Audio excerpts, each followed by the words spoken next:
تمام مولانا کرام سے درخواست کروں گا کہ مجلس کا باقاعدہ آغاز ہو چکا ہے، اللہ خانے میں تشریف لے آئیے، یہاں پر گنجائش موجود ہے۔ باہر بیٹھنے والے مومنین سے بھی درخواست کروں گا کہ وہ اندر امام بارگاہ میں تشریف لے آئیں، اور انشاءاللہ پروردگار آپ تمام کو صحت و تندرستی نصیب فرمائے۔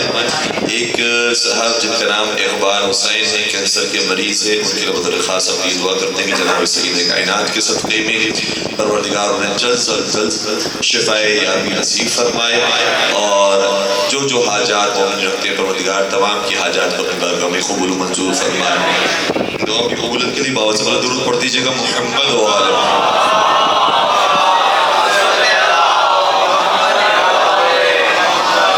اعوذ باللہ من الشیطان الرجیم، بسم اللہ الرحمن الرحیم، الحمد للہ رب العالمین، الحمد للہ الذی هو الاول والآخر والظاہر والباطن وله الملک وله الحمد يحيي ويميت ويميت ويحيي وهو حي لا يموت بيده الخير وهو على كل شيء قدير، والصلاة والسلام على النبي الأمي القرشي الهاشمي المكي المدني الأبتحي التهامي العبد المؤيد والرسول المسدد المصطفى الأمجد المحمود الأحمد حبيب إله العالمين سيدنا ومولانا أبي القاسم محمد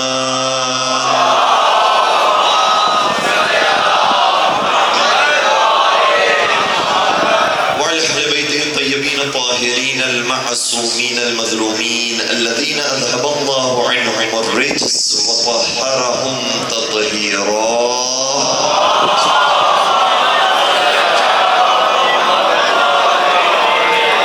ولعنة الله على أعدائهم أجمعين. أما بعد، فقد قال الله تبارك وتعالى في محكم كتابه المجيد وفرقانه الحميد، بسم الله الرحمن الرحيم، وجعلناهم أئمة يهدون بأمرنا وأوحينا إليهم فعل الخيرات وإقام الصلاة وإيتاء الزكاة وكانوا لنا عابدين۔ درود پڑھ لیجیے گا محمد و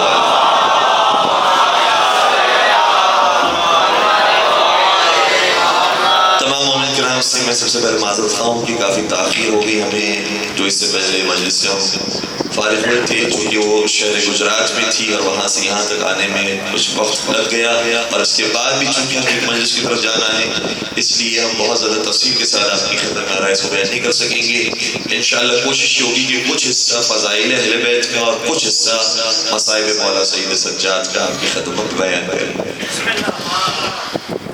جس آیت کریمہ کی تلاوت کا شرف حاصل کیا ہے سورہ انبیاء سورہ نمبر 21 آیت نمبر 73 73 نمبر کی آیت ارشاد ہو رہا ہے کہ وَجَعَلْنَاهُمْ أَئِمَّةً يَهْدُونَ بِأَمْرِنَا، ہم نے بعض انبیاء کو امام بنایا۔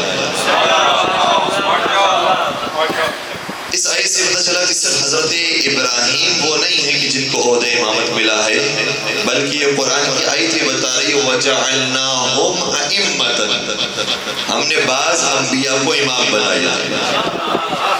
کون سے انبیاء ہیں؟ اگر آپ اس آیت سے پہلے والی آیات پر چلے جائیں تو ان کے بارے میں نام ملتے ہیں۔ حضرت ابراہیم کا نام ہے، حضرت اسحاق کا نام ہے، حضرت لوط علیہ السلام کا نام ہے، حضرت یعقوب علیہ السلام کا نام ہے۔ کئی انبیاء وہ ہیں کہ جنہیں ہم نے امام قرار دیا۔ پھر ان کی شان یہ ہے کہ یہدون بامرنا، یہ ہمارے حکم سے لوگوں کی ہدایت کرتے ہیں۔ اس کا مطلب یہ ہوا کہ یہ اپنے مزاج، اپنی مرضی، اپنی ذہنیت سے لوگوں کی ہدایت نہیں کرتے ہیں، بلکہ حکم پروردگار سے لوگوں کی ہدایت کرتے ہیں۔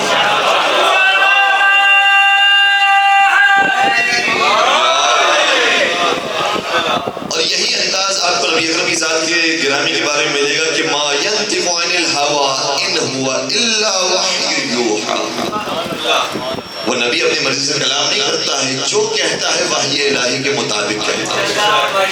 تو یہ انبیاء بھی وہ ہیں کہ یہدون بامرنا، ہمارے حکم سے لوگوں کی ہدایت کرتے ہیں۔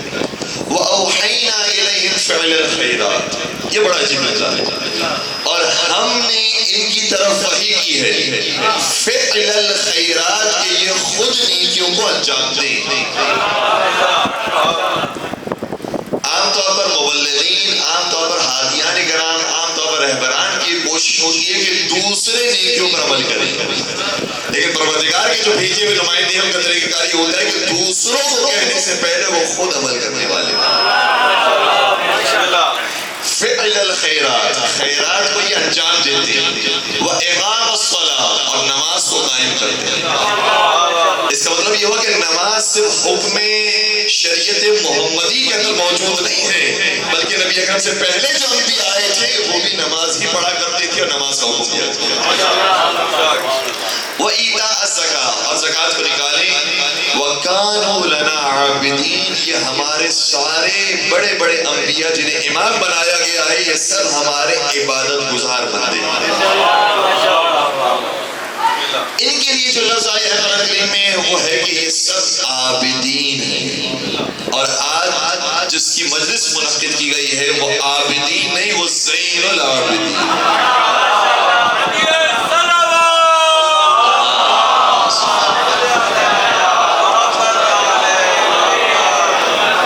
اور باقاعدہ روایت کا جملہ یہ ہے کہ ختمی مرتبہ شاہ فرماتے ہیں کہ جب قیامت کا دن ہوگا اذا کان یوم القیامہ منا ینادی مناد این زین العابدین.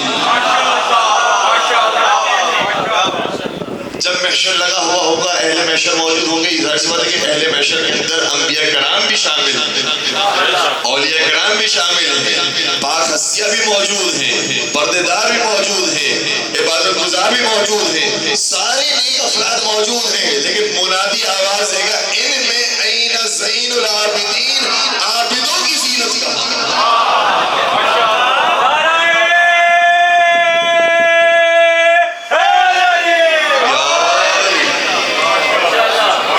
پھر کہتے ہیں فَكَأَنِّي أَنظُرُ إِلَى وَلَدِ عَلِيِّ بْنِ الْحُسَيْنِ يَخْطُو بَيْنَ الصُّفُوفِ میں گویا دیکھ رہا ہوں کہ محشر میں میری اولاد میں سے علی بن الحسین اہل محشر کو چیرتا ہوا داخل ہو رہا.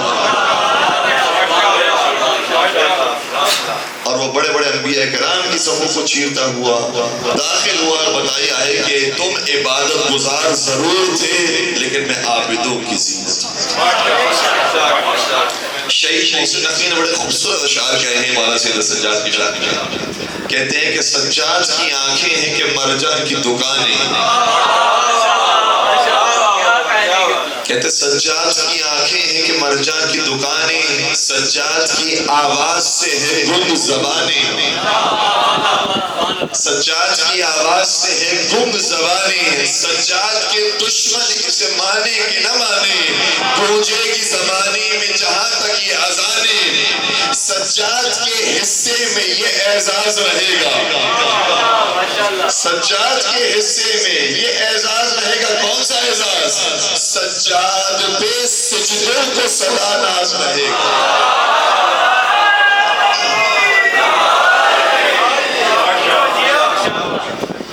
ہمارے وہ امام کہ جو روزانہ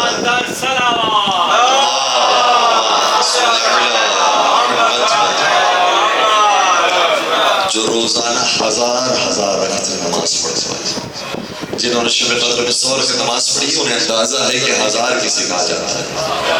کسی نے جب سوال کیا تھا کہ کیسے پڑھ لیتے تھے معصومین اتنی ہزار رکعت نمازیں، کیسے انسان پڑھ سکتا ہے اتنی نمازیں، کیسے اتنے سجدے کر سکتا ہے، کیسے اتنی نمازیں انجام دے سکتا ہے؟ تو کسی عالم نے خوبصورت جواب دیا، کہا کہ مچھلی پانی میں تیرتی ہے، بہت اپنے پروں کو ہلاتی ہے، بہت زحمت میں جاتی ہے، لیکن بتاؤ کہ مچھلی پانی میں تیرنے سے کبھی تھکتی بھی ہے؟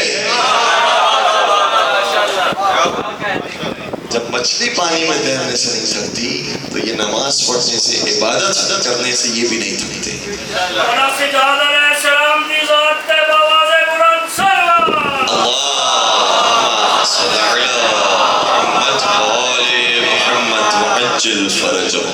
اور روایت کا جملہ یہ ہے کہ مولانا سید سجاد کا ایک باغ تھا، اس باغ میں 500 کھجور کے درخت تھے اور ہر درخت کے پاس جا کر میرے مولا 2 رکعت نماز انجام دیا کرتے. اس روایت سے اندازہ یہ ہوا کہ جو 1000 رکعت نماز ہم سنتے رہتے ہیں، جب 500 درجے کے پاس ہر جگہ پر 2 رکعت پڑھیں گے تو 1000 رکعت ویسے ہی بن گئی. تو اس کا مطلب یہ ہوا کہ جو 1000 رکعت ہم سنتے ہیں ان 1000 رکعتوں میں واجب رکعتیں شامل نہیں ہیں، نافلہ نمازیں شامل نہیں ہیں، نماز تہجد شامل نہیں ہیں. یہ تو وہ نمازیں ہیں کہ جو مولا صرف باغ میں پڑھ لیا. اور میرے ذہن میں سوال پیدا ہوا کہ مولا آپ جو نماز پڑھ رہے ہیں وہ باغ میں جا کر پڑھ رہے ہیں، کیا ہی بہتر ہوتا کہ آپ یہ نمازیں مسجد میں جا کر پڑھتے ہیں؟ ٹھیک ہے، مسجد میں بھی جا کر نماز پڑھی جا سکتی ہے. اگر مسجد مثال کے طور پر کسی وجہ سے وہاں جانا مشکل ہو رہا ہے تو آپ اپنے گھر میں بیٹھ کر بھی نماز پڑھ سکتے ہیں. نماز تو اللہ کے لیے ہے، کہیں بھی پڑھی جا سکتی ہے. شکرانے کی نماز ہے، کہیں پر بھی ادا کی جا سکتی ہے. کیا وجہ ہے کہ آپ باغ میں جاتے ہیں اور ہر درخت کے قریب جا کر چھوڑ کر نماز پڑھتے ہیں؟ شاید مولا کا جواب یہ آئے گا کہ انسان کو خدا نے جہاں نعمت دی ہوتی ہے اسی کے برابر میں شکرانے کا سجدہ کیا جاتا ہے.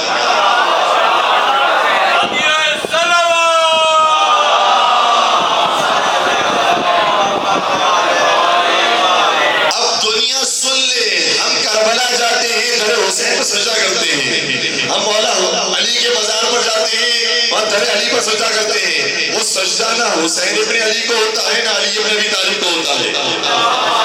ہم اماموں کے سامنے سجدہ ریز نہیں ہوتے ہیں لیکن کرتے وہیں پر سجدہ ہے، رکعت وہیں پر نمازوں کی پڑھتے ہیں. کیوں؟ اس لیے کہ مولا سید سجاد نے بتایا ہے جہاں نعمت ملی ہوتی ہے اس کے برابر میں ہی شکرانے کی نماز پڑھی جاتی ہے. چونکہ کربلا اور نجف ہمارے لیے نعمت ہے اسی لیے وہیں جا کر خدا کو سجدہ کرتے ہیں.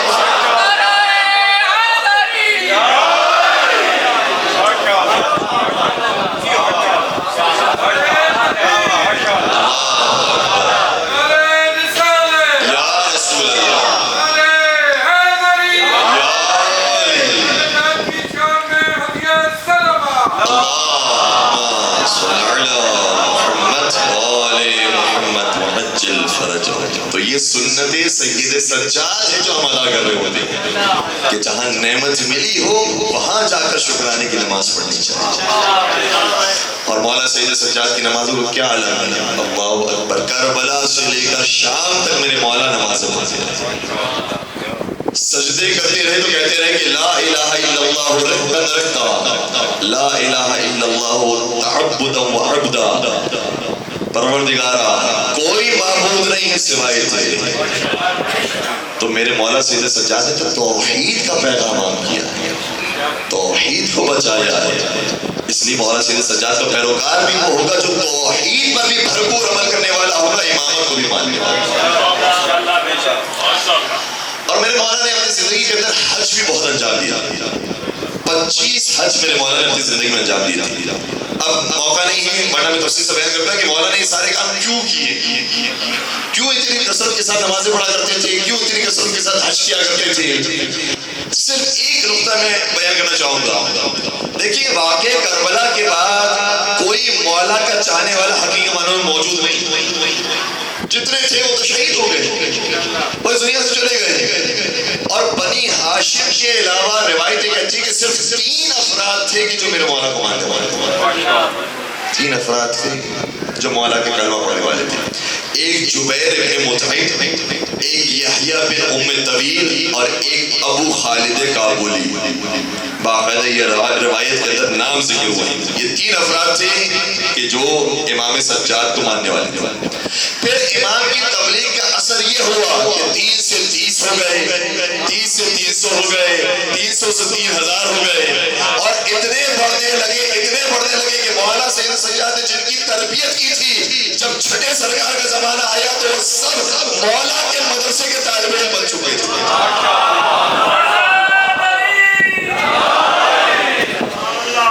اور یہ وہی کام ہے کہ جو میرے مولا اور حضرت علی بن ابی طالب علیہ السلام نے انجام دیا تھا. میرے مولا نے خطبات کے ذریعے، نہج البلاغہ کے ذریعے پیغام حق پہنچایا تھا. تو جو کام علی بن ابی طالب نے خطبات کے ذریعے دیا تھا وہی کام علی بن الحسین نے دعائیں اور سجدہ سجادیہ کے ذریعے کیا. وہاں علی بن ابی طالب نے کربلا کے لیے فوج کو تیار کیا تھا یا میرے مولا سید سجاد نے امام صادق کے لیے علموں کو تیار کیا. تو جس طریقے سے دعاؤں کے ذریعے تیار ہوئی ہے طالب علم، اسی طریقے سے حج پر جانے سے بھی لوگوں کے اوپر اثر ہوا ہے اور مولا کے چاہنے والے بن گئے. مولا کا طریقہ کار یہ ہوتا تھا کہ جب حج کرنے کے لیے جاتے تھے تو کسی کو بتاتے نہیں تھے کہ میں کون، اپنا تعارف نہیں کرواتے چلے جاتے تھے اور باقاعدہ یہ شرط رکھتے تھے کہ میں تمہارے کاروان میں اس شرط پر شامل ہوں گا کہ میں تمہاری خدمت کروں گا. اچھا لوگوں کو بھی معلوم نہیں ہوتا تھا، وہ زمانہ تو نہیں کہ یہ واٹس ایپ ہو رہا ہو اور تصویریں بن رہی ہوں پتہ چل جائے کہ بھائی یہ کون ہے. اس لوگوں کو اندازہ نہیں کسی بھی کاروان میں کوئی شخص شریک ہو گیا، لوگوں کی خدمت بھی کرتا ہے، نمازیں بھی پڑھتا ہے، لوگوں کی خدمت بھی کرتا ہے، دعائیں بھی مانگتا ہے، لوگوں کی خدمت بھی کرتا ہے، سجدے بھی کرتا ہے. لوگوں نے کہا یہ تو بڑا نیک آدمی ہے، بہت اچھا ہے. اب لوگ بھی ایسے ہوتے ہیں کہ اگر کوئی بندہ اس طرح کا مل جائے جو بڑا شریف اور نیک ہو تو سارا کام اسی کو دے دیتے ہیں. باقاعدہ روایت سنا یہ کہ لوگوں نے محسوس کیا کہ لگتا یہ تھا کہ اس کا تعلق کسی خادمین کے گھرانے سے. معلوم نہیں تھا لوگوں کو کہ ان کا تعلق کس گھرانے سے. بڑی خدمتیں کروائی سید سجاد. اللہ اکبر. جنہوں نے نجف سے لے کر کربلا کا سفر کیا ہے انہیں معلوم ہے کہ راستے کے اندر مالش کرنے والے بیٹھے ہوتے ہیں، پیر دبانے والے موجود ہوتے ہیں. آپ یہ نہ سمجھیے گا کہ جو مالش کرنے والے ہیں وہ فارغ لوگ ہیں، وہ جھاڑو کش ہیں. یہ نہ سمجھیے گا کچھ ایسے جو ڈاکٹر ہوتے ہیں، کچھ انجینئر ہوتے ہیں، کچھ اپنی فرم کے اندر چیئر پرسن ہوتے ہیں، لیکن وہ امام حسین کیش کے اندر یہ کام کر رہے ہوتے ہیں. اسی طریقے سے مولانا سید سجاد کاروان میں شامل ہو جاتے ہیں، اللہ کی خاطر لوگوں کی خدمت کر رہے ہوتے ہیں. جب کوئی ان کے کاروان میں آتا اور کہتا کہ تم جس سے خدمت کروا رہے ہو حسین کا لشکر جگہ،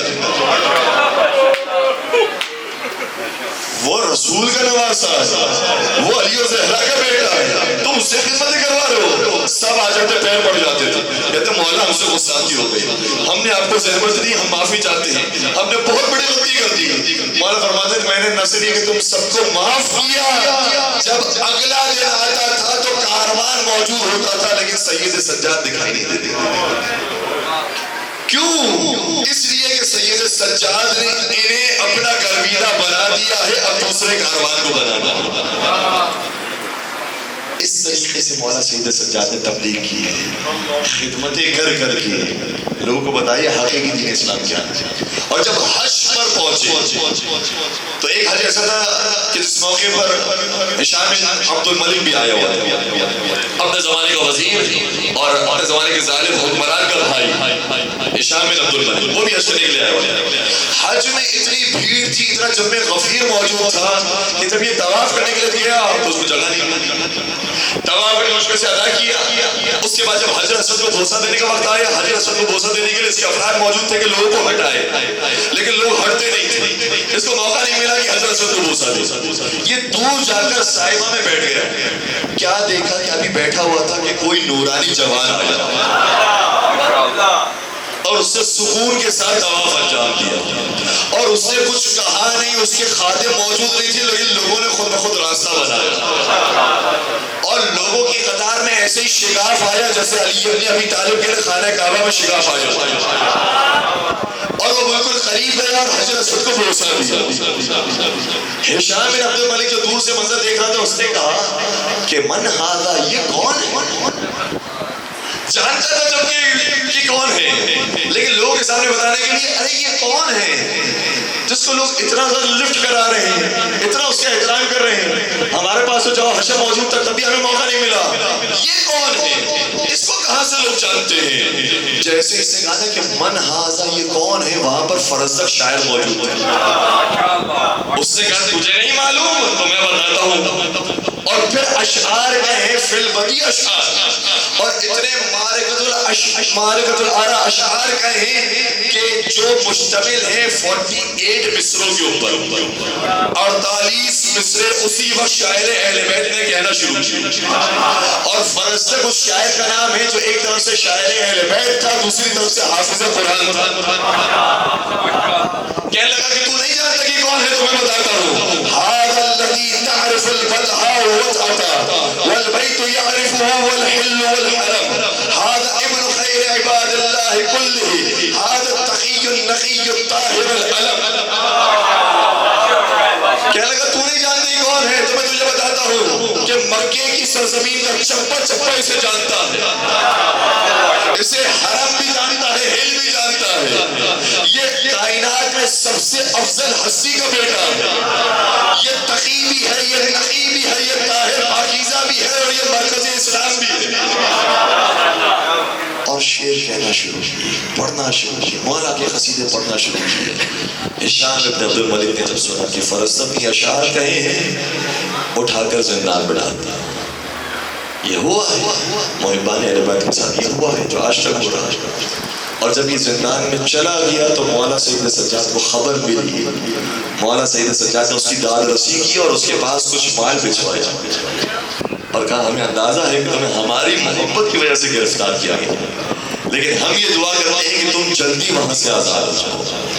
فرزدق کے جذبات یہ تھے، کہنے لگے کہ مولا میں نے ان پیسوں کے لیے اشعار نہیں کہے، اور کچھ دن نہیں گزرے تھے کہ مولا سید سجاد کی دعا کے صدقے میں فرزدق آزاد ہو گیا۔ اللہ اکبر۔ انجام وفا کیا ہے یہ سوچا نہیں کرتے، انجام وفا کیا ہے یہ سوچا نہیں کرتے، مومن کبھی حالات کا شکوہ نہیں کرتے، مومن کبھی حالات کا شکوہ نہیں کرتے۔ کیوں؟ یہ رسم سکھائی ہے حسین ابن علی نے، سر سجدے میں ہو تو تیروں کو دیکھا نہیں کرتے۔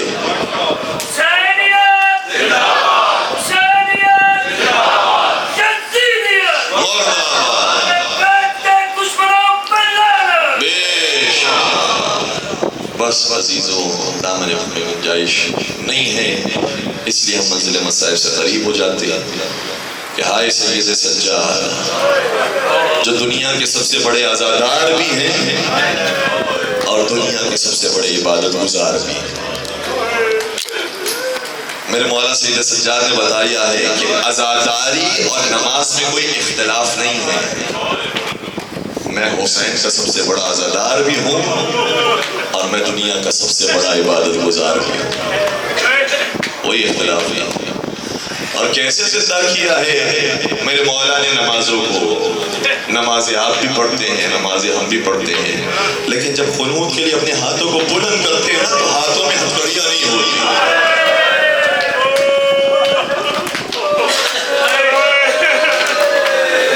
میرے مولا کے سفر میں نمازیں ہوتی تھی لیکن قنوت کے لیے ہاتھ کو بلند کرتے تھے تو زنجیروں کے ساتھ بلند کرتے تھے، جب رکوع میں جاتے تھے تو کمر کا لنگر بھی پریشان کرتا تھا،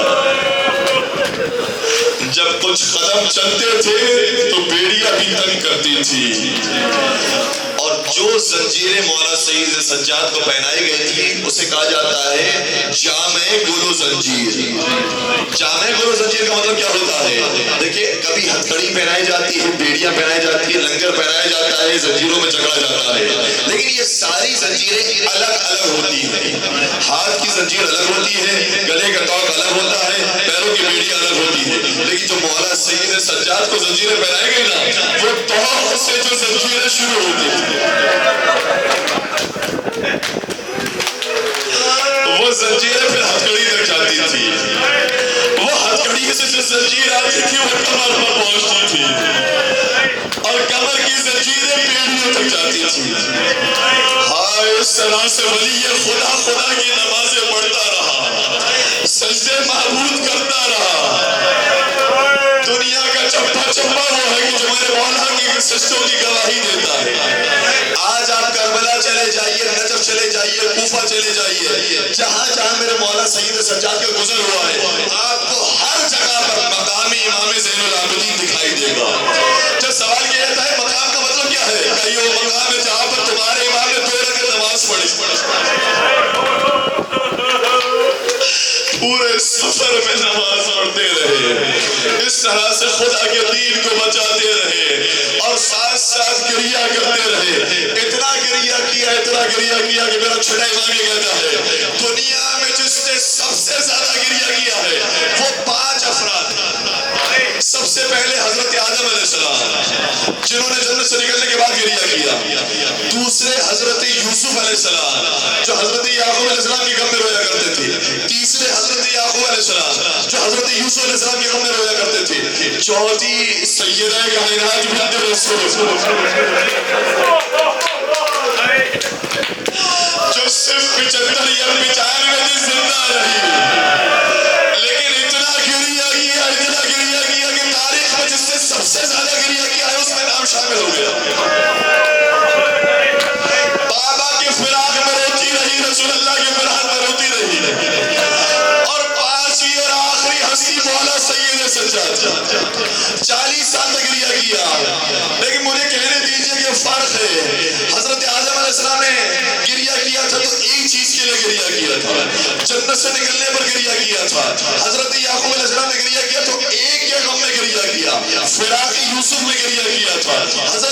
علیہ السلام نے گریہ کیا تو یعقوب علیہ السلام کے غم میں گریہ کیا، شہزادی نے گریہ کیا تو بابا کے غم میں گریہ کیا، لیکن قربان ہے جائے سید سجاد پر جس نے ایک کا ماتم نہیں کیا، کبھی اکبر کا ماتم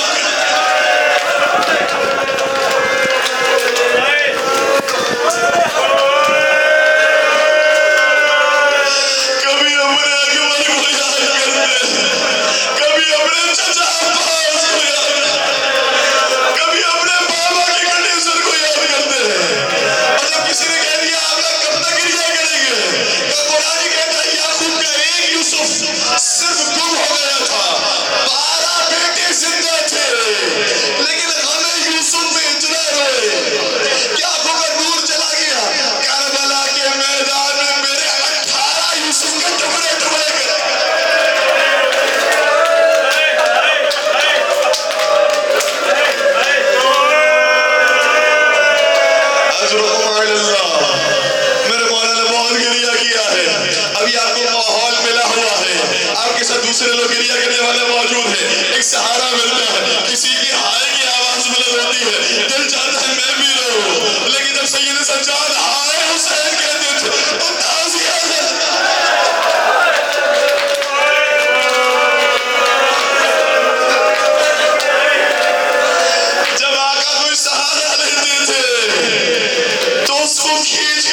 خاموش رہنا، کسی